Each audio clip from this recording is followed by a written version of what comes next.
வணக்கம் நேர்களே, இது ஷர்மிளா டாக்கீஸ். நான் உங்கள் டாக்டர் ஷர்மிளா. கள்ளக்குறிச்சி விஷச்சாராய விவகாரத்துல நீங்க பாத்தீங்கன்னா கிட்டத்தட்ட 54 பேர் உயிரிழந்திருக்கிறாங்க. தொடர்ந்து இந்த விஷயம் ஒரு பெரிய சர்ச்சையாக இன்னைக்கு தமிழகம் முழுவதும் பேசப்படுது அப்படிங்கிறத நம்ம பாக்குறோம். அரசாங்கத்தை கண்டிக்க வேண்டிய தேவை இருக்கு. அது எல்லாருமே எல்லா தரப்புமே பண்றாங்க. எதிர்க்கட்சிகளை தாண்டி இன்னைக்கு பொதுவான பொதுமக்களே இதுல கடுமையான நடவடிக்கை எடுக்கணும். சம்பந்தப்பட்டவங்க மேல யாரா இருந்தாலும் பரவாயில்ல, அவங்க எந்த கட்சியை சார்ந்தவர்களாக இருந்தாலும் பரவாயில்ல, அதிகாரிகளா இருந்தாலும் பரவாயில்ல, எந்த பின்னணி இருந்தாலும் அவங்க மேல கடுமையான நடவடிக்கை எடுக்கணும் அப்படிங்கிற ஒரு விஷயத்தை குறிப்பிட்டிருக்கிறாங்க. கடந்த வருடம் இதே போன்ற ஒரு விஷயம் நடந்தது. அதுக்கப்புறம் அரசாங்கம் இந்த விசாரணையை சிபிசிஐடிக்கு மாத்தினாங்க. இப்ப இந்த இஷ்யூலையும் சிபிசிஐடிக்கு விசாரணையை மாத்திருக்கீங்களே, இதுல என்ன நடவடிக்கை எடுக்க போறீங்க அப்படின்னு பொதுமக்கள் எல்லாம் கேட்கிறாங்க. கண்டிப்பா விமர்சனங்கள் வரும். அதை எதிர்கொள்ள வேண்டிய தேவை இந்த அரசாங்கத்துக்கு இருக்கு. ஒரு பெரிய வெற்றி 40க்கு 40 அப்படின்னு நீங்க வெற்றி பெற்ற அந்த வெற்றி களிப்பில் இருக்கும் பொழுது பல நல்ல விஷயங்களை செஞ்சு உங்களுடைய 3 ஆண்டு சாதனைகளை இன்னைக்கு மக்களுக்கு எடுத்து சொல்லி அது மூலமா ஓட்டு வாங்கி இன்னைக்கு நீங்க ஜெயிச்சிருக்கீங்க. 40க்கு 40 உங்களை நம்பி உங்களுக்கு ஓட்டு போட்டு மக்கள் உங்களை கொண்டு பொறுப்புல உட்கார வச்சிருக்கிறாங்க. அப்ப இது போன்ற ஒரு சம்பவத்தில் மக்கள் கேள்வி கேட்கத்தான் செய்வாங்க. அந்த கேள்விகளை எதிர்கொண்டு பதில் சொல்ல வேண்டிய கடமை இந்த அரசாங்கத்துக்கு இருக்கு. அதை இந்த அரசாங்கம் பொறுப்பா செய்யுதா இல்லையா அப்படின்னு பார்த்தா, மாண்புமிகு முதலமைச்சர் இந்த பிரச்சனை வந்ததுக்கு அப்புறமே எங்கேயும் ஓடி ஒளியில எந்த சாக்கு போக்கும் சொல்லல. முதல் முக்கியமான விஷயம் இந்த திமுக அரசை இதுல பாராட்ட வேண்டிய ஒரு விஷயம் என்னன்னா, சம்பவம் நடந்தது, ஆமா தவறு நடந்துருச்சு அப்படிங்கறத முதல்ல அந்த அரசாங்கம் ஏத்துக்கிட்டு, தவறு நடந்திருக்கு, இந்த தவறு எப்படி நடந்தது அப்படிங்கறத நாங்க உடனடியா கண்டுபிடிச்சு அதுல நாங்க நடவடிக்கை எடுப்போம் அப்படின்னு முதலமைச்சர் உறுதி கொடுத்திருக்கிறாரு. ஃபர்ஸ்ட் அண்ட் ஃபார்மோஸ்ட் அதை நம்ம பாராட்டணும். சம்பவம் எப்படி நடந்ததுன்னே தெரியல, உங்களை மாதிரி நானும் டிவியில பார்த்துதான் தெரிஞ்சுக்கிட்டேன் அப்படின்னு சாக்கு போக்கு சொல்லாம, கண்ணுக்கு எதிராக அநியாயம் நடக்குது இருந்தாலும் இல்ல, நாங்க கொண்டு வந்த சட்டத்துல எந்த மாற்றமும் கிடையாது, நாங்க கொண்டு வந்த நீட் எக்ஸாம்ல மாத்த மாட்டோம், நாங்க கொண்டு வந்த வேளாண் சட்டத்துல ஒரு கமா கூட மாத்த மாட்டோம், ஒரு ஃபுல் ஸ்டாப் கூட மாத்த மாட்டோம் அப்படின்னு தான் பிடிச்ச முயலுக்கு 3 கால்னு நிக்கக்கூடிய ஒரு பிடிவாத போக்கு இருக்கக்கூடிய பாஜக அரசு மாதிரி இல்லாம, ஆமா தப்பு நடந்துருச்சு, நாங்க ஒத்துக்கிறோம், உடனடியா அதுக்கு தேவையான கடுமையான நடவடிக்கைகளை நாங்க எடுப்போம், யாரா இருந்தாலும் நாங்க விட மாட்டோம், நாங்க பிடிச்சு உள்ள வைக்கிறோம், அவங்களுக்கு தண்டனை வாங்கி கொடுப்போம் அப்படிங்கிற உறுதியை முதலமைச்சர் கொடுத்திருக்கிறாரு. மக்கள் உங்கள் மீது வைத்திருக்கக்கூடிய நம்பிக்கையை நீங்க என்னைக்குமே விட்டு கொடுக்க மாட்டீங்க அப்படிங்கிற நம்பிக்கை எனக்கு மாண்புமிகு முதலமைச்சர் மீது இருக்கு. அதை தாண்டி இந்த விஷயத்துல immediate action, long term action அப்படின்னு 2 விதமா நம்ம பார்க்க வேண்டியிருக்கு. இமீடியட் ஆக்ஷன் வரும்பொழுது உடனடியாக செய்ய வேண்டிய வேலை எல்லாமே ஓரளவுக்கு கரெக்டா இந்த அரசாங்கம் செஞ்சிருக்கு அப்படின்னு தான் நான் பார்க்க முடியுது. இதை நான் ரொம்ப நடுநிலையா இந்த விமர்சனங்களை வைக்கிறேன். நிறைகளையும் சொல்ல போறேன், குறைகளையும் சொல்ல போறேன். அதுக்கு போறதுக்குள்ளால முதல்ல ஒரு விஷயத்த நான் ரொம்ப தெளிவா கிளியர் பண்ணிடுறேன். இந்த அரசாங்கம் நல்லது பண்ணும்போது பாராட்டக்கூடிய முதல் நபர் நான் தான். தொடர்ந்து நான் அதை பண்ணியிருக்கேன். அதே மாதிரி தவறுகள் நடக்கும் பொழுதும் அதை சுட்டி காட்டக்கூடிய முதல் நபர்கள்ல நானும் ஒருத்தியா இருப்பேன். இந்த கள்ளக்குறிச்சி இஷ்யூ கூட முதல்ல ஒரு வீடியோ போட்டேன், ஒரு பதிவு போட்டேன். இந்த வீடியோக்கு கீழே நிறைய பேர் கமெண்ட் அடிப்பீங்க, நீங்க கூட்டணி கட்சியை சார்ந்தவர்கள் தானே, நீங்க இப்படிதான் பேசுவீங்க அப்படின்லாம் நீங்க பேசுவீங்க. அதை பத்தி எனக்கு கவலை இல்லை. என் மனசுல பட்டதை நான் சொல்ல போறேன். ஒரு பிரச்சனைன்னு வரும்பொழுது ஒரு அரசாங்கம் அதுக்கு எப்படி ரியாக்ட் பண்ணுது அப்படிங்கறத முதல்ல நம்ம பார்க்கணும். இமீடியட் ஆக்ஷன் என்ன எடுக்கிறாங்க, லாங் டேர்ம் ஆக்ஷன் என்ன எடுக்கிறாங்க அப்படிங்கறத நம்ம பார்க்கணும். இமீடியட் ஆக்ஷன் வரும்பொழுது முதல்வர் களத்துல இறங்கி எல்லா விஷயத்தையும் ஓரளவுக்கு திறமையாவே சிறப்பாவே செஞ்சிருக்கிறாங்க, இந்த அரசாங்கம் செஞ்சிருக்கு அப்படிங்கறத தான் நம்ம பார்க்கணும்.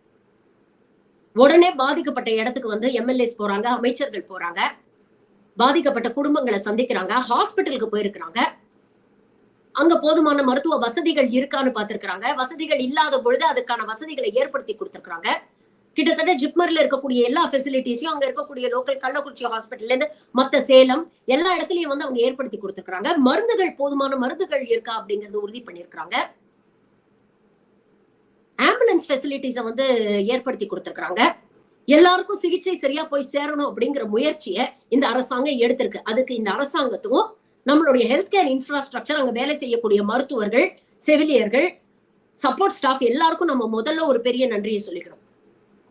அவங்க திறமையா செயல்பட்டதுனாலதான் இந்த மரணங்களை 54க்குள்ள நம்மளால கட்டுப்படுத்த முடிஞ்சது. கிட்டத்தட்ட 200க்கும் மேற்பட்டோர் அட்மிட் ஆயிருக்கிறாங்க.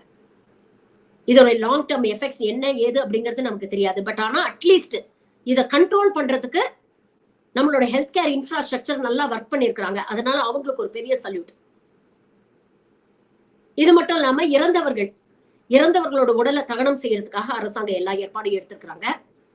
பாதிக்கப்பட்டவர்களுக்கு நிவாரண தொகையை அறிவிச்சிருக்கிறாங்க. இதுல எவ்வளவு விமர்சனங்கள் எனக்கு ரொம்ப வருத்தமா இருந்தது. சமூக வலைதளங்கள்ல அறிவு ஜீவின்னு நினைச்சு பல பேர் வந்து பதிவு போடுறாங்க. இவங்க எல்லாம் என்ன பெரிய விளையாட்டு வீரர்களா, தேச தியாகிகளா, இல்ல சாகித்ய அகாடமி ஒரு எழுத்தாளர் எழுதுறாரு, பாராகவன் நினைக்கிற ஒரு Facebook போஸ்ட் அவரோடது. இவங்க என்ன பெரிய சாகித்ய அகாடமி அவார்டு வின் பண்ணி 10 லட்சம் ரூபாய் நிவாரணம் பெற்றிருக்கிறார்கள். சாகித்ய அகாடமி அவார்டு ஜெயிக்கிறவங்களுக்கு 1 லட்சம் ரூபாய் தான் கொடுக்குறாங்க பரிசு தொகையா அப்படின்னு போட்டிருக்கிறார். அதே மாதிரி நடிகை கஸ்தூரி, இவங்க எல்லாம் என்ன தேச தியாகிகளா, விளையாட்டு வீரர்களா, குடும்பத்தை பத்தி கவலைப்படாம போய் குடிச்சிட்டு செத்தவங்க தானே, இவங்களுக்கு எதுக்கு 10 லட்சம் ரூபாய் நிவாரணம் அப்படிங்கிற கேள்வியை கேட்டிருக்கிறாங்க. இது எல்லாமே இந்த மேட்டிமைத்தனம், ஒரு அதிகார வர்க்கத்துக்கிட்ட இருந்து வரக்கூடிய கமெண்ட்ஸ் அப்படின்னு பொதுவா நம்ம பார்க்க முடியுது. ஒரு வலதுசாரி சிந்தனை கொண்டவர்கள்லாம் அதிகமா இந்த மாதிரி கமெண்ட்ஸ் எல்லாம் போடுறாங்க. கொஞ்சம் யோசிச்சு பாருங்க, பாதிக்கப்பட்டவங்க எல்லாமே சமூக ரீதியாகவும் பொருளாதார ரீதியாகவும் பின்தங்கிய குடும்பத்துல இருந்து வராங்க. வீட்டு வேலை செஞ்சு பிழைக்கிறவங்க, மூட்டை தூக்கி பிழைக்கிறவங்க, எல்லா குடும்பத்திலையும் பாத்தீங்கன்னா கடுமையான உடல் உழைப்பு. இந்த வெயில் காலத்துல கொளுத்துற வெயில்ல சூட்டுல நாள் பூரா வேலை செஞ்சுட்டு அந்த அசதியை மறக்க, அந்த களைப்பை மறக்க சாயங்காலம் அவங்க வந்து மது அருந்துறாங்க. அதுல ஒரு அம்மா ஒரு இன்டர்வியூல சொல்றாங்க, எனக்கு வருமானமே 200-300 ரூபாய் தான் வருது. அதுல வந்து அவர் என்ன பண்ணுவாரு, டாஸ்மாக்ல போய் ஒரு குவார்டர் வாங்கணும்னா அதுவே கிட்டத்தட்ட 160 ரூபாய்ல இருந்து 200 ரூபாய் வருது. எனக்கு விலை தெரியாது, அது சொல்றாங்க. அப்ப அதை கம்பேர் பண்ணும்போது அதை அஃபோர்ட் பண்ண முடியல அப்படிங்கும் பொழுது இந்த மாதிரி பேக்கெட் சாராயத்தை வாங்கி குடிச்சிடுறாங்க. யாரும் விஷச்சாராயம்னு தெரிஞ்சு குடிக்கிறது இல்ல. அவங்க வருமானத்துக்குள்ள அவங்களுக்கு எது கிடைக்குதோ அதை வாங்கி குடிக்கிறாங்க. யாரும் என்டர்டெயின்மெண்ட்டுக்காக குடிக்கிறது இல்ல. அவங்களுடைய களைப்பு, அவங்களுடைய வலி, அதை போக்கணும்னு குடிக்கிறாங்க. ஒரு நாள் அவங்க வாழ்க்கையை வாழ்ந்து பார்த்தாதான் அவங்களுடைய வலி என்ன, அவங்களுடைய வேதனை என்ன, கஷ்டம் என்னங்கிறது நமக்கு புரியும். ஏசி ரூம்ல உட்காந்துட்டு கால் மேல கால் போட்டுட்டு ட்வீட் போடுறது வந்து பெரிய விஷயம் கிடையாது. அவங்களோட இருந்து பார்த்தோம்னா தான் தெரியும். பல வருஷம் அரசாங்க மருத்துவமனையில பணி செய்தவள் எனக்கு தெரியும். எத்தனையோ பேரை நான் சந்திச்சிருக்கேன், எத்தனையோ பேர்கிட்ட நான் பேசியிருக்கேன், எவ்வளவு பேருக்கு கவுன்சிலிங் பண்ணியிருக்கிறேன். ஏன் இப்படி குடிச்சு உடம்புக்கு எடுத்துக்கிறீங்க, ஏன் இப்படி குடிச்சு உடம்புக்கு எடுத்துக்கிறீங்க அப்படின்னு கேட்டிருக்கேன். ஆனா அவங்க சொல்லக்கூடிய விஷயங்களுக்கு வந்து நம்ம கிட்ட பதிலே இல்ல.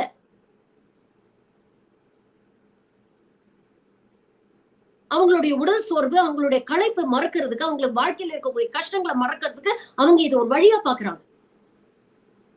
அப்ப முதல்ல இந்த குடிக்கிறவங்க எல்லாம் குற்றவாளி கூண்டுல ஏத்துறான் பாத்தீங்களா, அது முதல்ல தப்பான ஒரு பார்வை. குடிக்காதவங்க எல்லாம் நல்லவன், குடிக்கிறவங்க எல்லாம் கெட்டவன், குற்றவாளி அப்படின்னு நினைக்கிற ஹேபிட்டை முதல்ல விடுங்க. 1000 காரணங்களுக்காக குடிக்கலாம். குடிக்கிறது உடல் நலக்கு கேடு அப்படின்னு சொல்லுங்க, அதை நான் ஒத்துக்கிறேன். அதை எல்லாருக்கும் சொல்லுவேன்.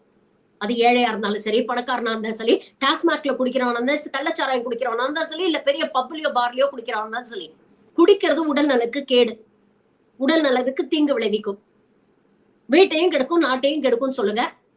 அது சரியான ஆர்குமெண்ட். அதை விட்டுட்டு இறந்து போனவங்களை குற்றவாளியா சித்தரிக்கிறது என்ன குரூரமான ஒரு மனப்பான்மை அது. சரி, அவங்க இறந்து போயிட்டாங்க, யாரும் வேணுட்டு விஷச்சாராயம் குடிச்சு இறக்குறது கிடையாது. இன்னைக்கு வீட்டுல வேலை செஞ்சுட்டு இருந்த ஒருத்தர், வருமானம் கொண்டு வந்துட்டு இருந்த ஒருத்தரை இழந்துட்டு அந்த குடும்பங்கள் நிக்குது. எத்தனையோ மனைவிகள் வந்து அனாதையா நிக்கிறாங்க, எத்தனையோ குழந்தை குட்டிகள் அனாதையா நிக்குது. அவங்களுக்கு நிவாரணம் கொடுக்க வேண்டியது ஒரு வெல்ஃபேர் ஸ்டேட்டோட கடமை, ஒரு அரசாங்கத்தோட கடமை. அததான் இந்த அரசாங்கம் செஞ்சிருக்கு. 10 லட்சம் ரூபாய்ங்கிறது பெரிய பணம் கிடையாதுங்க.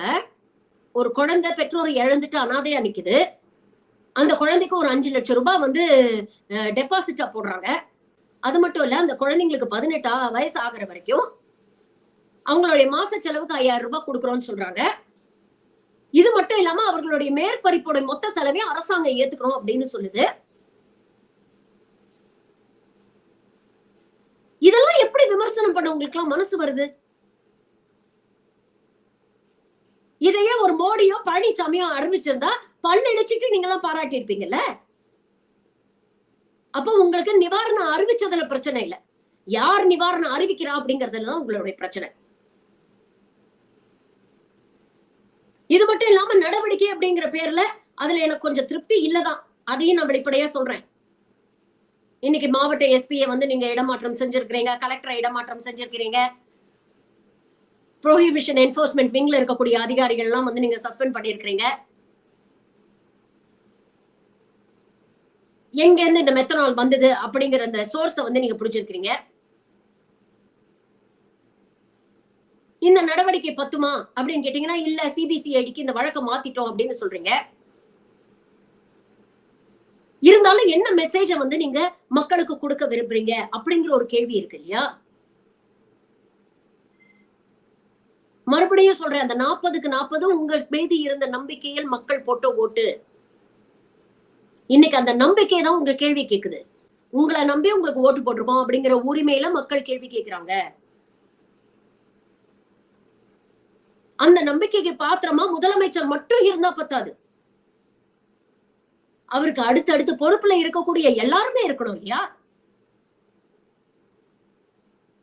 அப்ப இந்த ஒரு விஷயத்துல ஒரு முதலமைச்சரை குற்றம் சொல்லி அவரை ராஜினாமா பண்ணுங்க அப்படின்னு சொல்றதோ, இல்ல சம்பந்தப்பட்ட எம்எல்ஏக்கள் மீது குற்றம் சாட்டுறதோ, அதை தாண்டி அங்க கிரவுண்ட் லெவல்ல இருக்கக்கூடிய காடர்ஸும் இதை முக்கியமா எடுத்துக்கணும். இந்த மாதிரி விஷயங்கள் ஒரு பாடம். நாம செய்யக்கூடிய சின்ன சின்ன தவறுகள் கூட அரசாங்கத்தை பெரிய அளவுல பாதிக்கும், கட்சியை பாதிக்கும், கட்சியுடைய தலைமையை கேள்வி கேட்கக்கூடிய ஒரு நிலைமையை ஏற்படுத்தும். அப்படிங்கிற பொறுப்புணர்ச்சி ஒவ்வொரு காடருக்கும் வேணும். அது எந்த கட்சியை சேர்ந்தவங்களா இருந்தாலும் சரி. நேத்து பாருங்க, விஷச்சாராய விவகாரத்துல அதிமுக ஆள ஒருத்தரை அரெஸ்ட் பண்ணிருக்கிறாங்க அப்படின்னு சொல்றாங்க. அப்ப பழனிசாமி அவர்களை நம்ம கேள்வி கேட்கலாமா? இவ்வளவு நாள் எதிர்கட்சி தலைவர் அப்படிங்கிற முறையில கேள்வி கேட்டீங்களா? இப்ப உங்க கட்சியை சேர்ந்த ஒருத்தரை இதுல இன்வால்வ் ஆயிருக்காரு, அப்ப நீங்க தார்மீக பொறுப்பு எடுத்துக்கிட்டு ரிசைன் பண்ணுங்க அப்படின்னு பழனிசாமி அவர்களை கேட்கலாமா? இல்ல அதுதான் தீர்வா இருக்குமா? அரசியல் பண்ணுங்க, தப்பே கிடையாது. அரசியல் பண்ணத்தான் செய்வாங்க. நம்ம முதல்வர் சொன்ன மாதிரி அரசியல் பண்ணாம அவியலா பண்ணுவாங்க. அரசியல் தான் பண்றீங்க, ஆனா அந்த அரசியல ஒழுங்கா உருப்படியா பண்ணுங்க. நீங்க பண்ணக்கூடிய அரசியல் மக்களுக்கு நலன் ஏற்படுத்தக்கூடிய அரசியலா இருக்கணும். 2 நாளா சட்டமன்றத்துக்கு போறாரு எதிர்கட்சி தலைவர். அமளியில ஈடுபடுறாங்க, வெளியேறாங்க. டிஸ்கஸ் பண்ணணும்னு கேக்குறீங்க. கொஸ்டின் அவர் முடிஞ்சதுக்கு அப்புறம் 0 ஹவர்ல டிஸ்கஸ் பண்ணலாம்னு சொல்றாங்க. உண்மையிலேயே மக்கள் மீது அக்கறை இருக்கு, இந்த பிரச்சனையை பேசணும், அரசாங்கத்தோட கவனத்தை ஈர்க்கணும், சட்டமன்ற பதிவுகள்ல இந்த விஷயங்கள் ஏறணும் அப்படிங்கிற பொறுப்புணர்ச்சி ஒரு எதிர்கட்சி தலைவர், முன்னாள் முதலமைச்சருக்கு இருந்திருந்தா நீங்க வெளிநடப்பு செஞ்சிருக்க மாட்டீங்க, உள்ள உட்கார்ந்து பேசி இருப்பீங்க. அதை விட்டுட்டு வெளிநடப்பு பண்ணி வெளியில வந்து பிரஸ் மீட் கொடுத்து யாருக்கு என்ன பிரயோஜனம்? இங்க வாங்க டிஸ்கஸ் பண்ணலாம்னு ஒரு முதல்வர் கூப்பிடுறாரு, ஒரு ஸ்பீக்கர் கூப்பிடுறாரு. வாங்க டிஸ்கஸ் பண்ணுவோம், கொஸ்டின் அவர் முடியட்டும், அதுக்கப்புறம் டிஸ்கஸ் பண்ணுவோம்னு. கொஸ்டின் அவரும் இம்பார்ட்டன்ட் தானே. அதை பேசிட்டு இதை பேசுறோம்னு சொன்னா அதுக்காக இந்த விஷயத்து மேல அக்கறை இல்ல, அலட்சியமா இருக்காங்கன்னு அர்த்தம் இல்லையே. அப்போ ஒரு அரசாங்கம் நாங்க டிஸ்கஸ் பண்றோம்னு முன் வந்து நிக்குது, ஆனா நாங்க வெளிநடப்பு செய்வோம், பிரஸ் மீட் கொடுப்போம் அப்படின்னு கிளம்பி வெளியில வரீங்கன்னா, அப்போ ஒரு எதிர்கட்சி தலைவரா, முன்னாள் முதலமைச்சரா நீங்க பொறுப்போட நடந்துக்கிறீங்களா இல்லையாங்கிற கேள்வி நாங்க எழுப்ப வேண்டியிருக்குல்ல. பிரஸ் மீட்ல வந்தும் என்ன ஏதுங்கிறத தெரியாமலே பேசுறீங்க. முதல்ல ஒமிப்ரசோல் இல்ல அப்படின்னீங்க, அதுக்கப்புறம் மாசு சொல்றாரு இல்ல பாருங்க எவ்வளவு ஒமிப்ரசோல் ஸ்டாக் இருக்கு அப்படின்னு சொல்றாரு. உடனே இல்ல இல்ல ஒமிப்ரசோல் இல்ல, ஃபொமிபிசோல் இல்ல அப்படிங்கிறீங்க. யாரோ எழுதி கொடுத்ததை வந்து மக்கள் கிட்ட, பிரஸ் கிட்ட அறிக்கையா படிக்காம தயவு செஞ்சு என்ன பிரச்சனை நடக்குது அப்படிங்கறத தெரிஞ்சுட்டு வெளியில வந்து பேசணும். வீதி வீதியா கள்ளச்சாராயம் விக்குது, பல வருஷமா இது நடக்குது, அந்த ஏரியால ஃபுல்லா இது நடந்துட்டு இருக்கு, போலீஸ் ஸ்டேஷன் வாசல்லயே நடக்குது, கோர்ட் வாசல்லே நடக்குதுன்னு இன்னைக்கு பேசக்கூடிய அரசியல்வாதிகள் இவ்வளவு நாள் தூங்கிட்டு இருந்தீங்களா?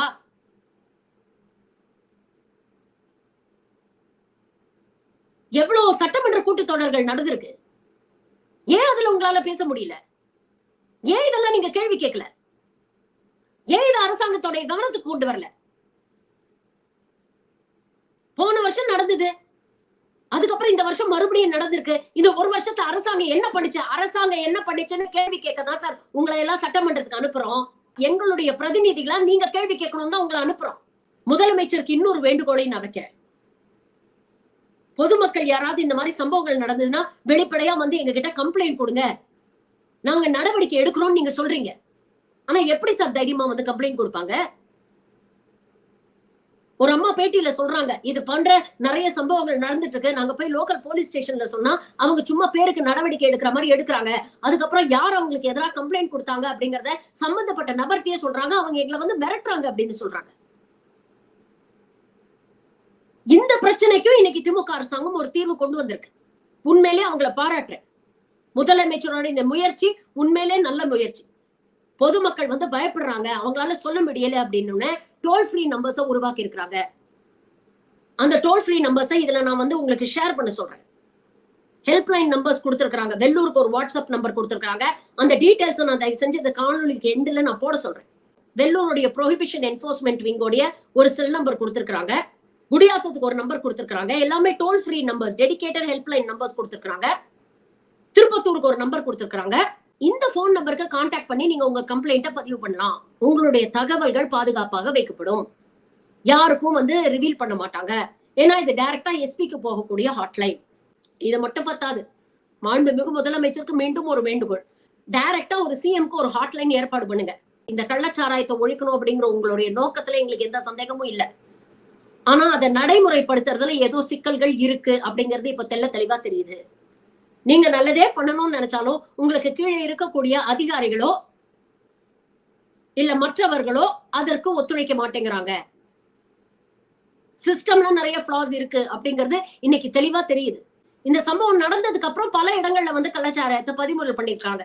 தினம் நியூஸ் வருது, இவ்வளவு லிட்டர் இங்க பிடிச்சோம், அவ்வளவு லிட்டர் அங்க பிடிச்சோன்னு. அப்ப இவ்வளவு நாள் லோக்கல்ல இருக்கக்கூடிய காவல் அதிகாரிகள் என்ன பண்ணிட்டு இருந்தாங்க அப்படிங்கிற கேள்வி நியாயமா வரும்ல மக்களுக்கு.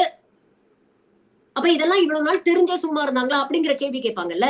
ஒரு அரசாங்கத்தின் மீது மக்களுக்கு நம்பிக்கை ஜாஸ்தி ஆகும் போது அந்த அரசாங்கத்துடைய ரெஸ்பான்சிபிலிட்டியும் ஜாஸ்தி ஆகுது.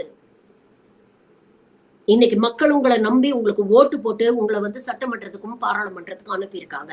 மக்களுக்கு நீங்க செய்ய வேண்டிய கடமை, ரெஸ்பான்சிபிலிட்டி அதிகமா இருக்கு. யாரா இருந்தாலும் நாங்க சும்மா விட மாட்டோம். எந்த கட்சி பின்னணி இருந்தாலும் நாங்க சும்மா விட மாட்டோம். எங்க கட்சியை சேர்ந்தவர்களாகவே இருந்தாலும் நாங்க சும்மா விட மாட்டோம். கடுமையான நடவடிக்கை எடுப்போம் அப்படிங்கிற ஒரு மெசேஜ, அப்படிங்கிற ஒரு நம்பிக்கையை நீங்க மக்களுக்கு கொண்டு போய் சேர்க்கணும். அதுதான் மக்கள் இன்னைக்கு உங்ககிட்ட இருந்து எதிர்பார்க்கறாங்க. ஒரு பக்கம் வந்து டாஸ்மாக் மூலமா உங்களுக்கு வருமானம் வருது, அதை முற்றிலும் ஒழிக்க முடியாத பூரண மதுவிலக்கு அப்படிங்கிறது it is practically not possible அப்படிங்கிறது எல்லாருக்குமே தெரியும்.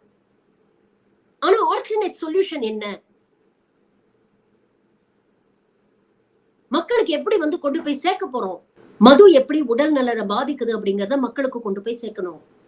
நிறைய டி அடிக்ஷன் சென்டர்ஸ் வேணும். பிடிக்குதோ பிடிக்கலையோ இன்னைக்கு தமிழ்நாட்டுல ட்ரக் அடிக்ஷனும் ஆல்கஹால் அடிக்ஷனும் அதிகமா இருக்கு. we have to accept the fact. அப்ப அதுல இருந்து மக்களை மீட்டு கொண்டு வரதுக்கான டி அடிக்ஷன் சென்டர்ஸ் வேணும். தமிழ்நாடு மாதிரி ஒரு சூப்பர்ப் ஹெல்த் கேர் இன்ஃப்ராஸ்ட்ரக்சர் இருக்கக்கூடிய ஒரு மாநிலம் கிடையாது இந்தியால. அப்படிப்பட்ட மாநிலத்துல டிஸ்ட்ரிக்ட் வைஸ் ஒரு படி மேல போய் block wise de addiction centres ready பண்றது ஒன்றும் கஷ்டமான விஷயம் இல்ல. ஒரு முனைப்பும் கமிட்மெண்ட்டும் இருந்தா கண்டிப்பாக இந்த அரசாங்கத்தால அதை பண்ண முடியும்.